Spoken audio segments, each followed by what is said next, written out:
Hey, today I'm talking about the new romance action film, The Fall Guy. This stars Ryan Gosling and Emily Blunt and was directed by former stuntman David Leitch. And the basic premise is this Hollywood stuntman has a big ol' crush on this camera operator, and she's vibing him back. But then one day he has an accident and gets really depressed and stops talking to her. But thankfully, after 18 months, they reconvene. But maybe there's some other stuff going on that leads to a lot of fight scenes and action set pieces. And yeah, no, it's great. I thoroughly enjoyed this movie. Ryan Gosling is just so freaking charming. He's just delightful. Emily Blunt was just adorable. She said she channeled Greta Gerwig, and I'm like, oh, I 100% see that. Their chemistry is what made this movie. It was delightful. It was charming. It really, really worked. The bad guy I thought was interesting. That whole storyline makes sense, and it's fun, and it's interesting in this very like over-the-top universe. The action set pieces were great,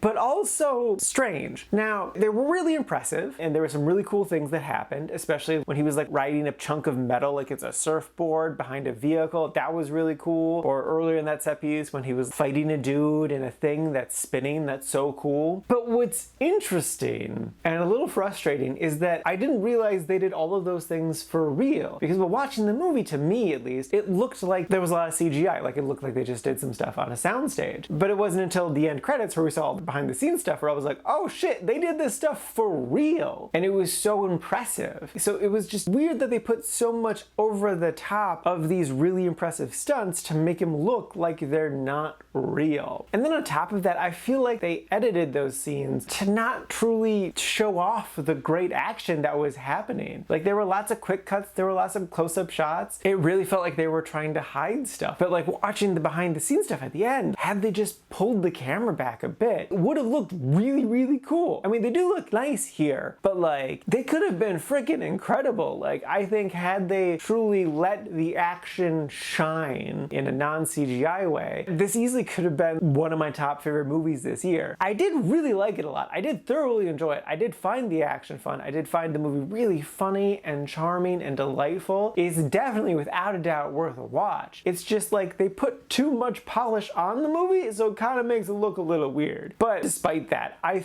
thoroughly enjoyed it and would wholeheartedly recommend it. It's a good, fun, delightful experience. If you want a good, fun, action romance film, look no further. This checks all those boxes and then some.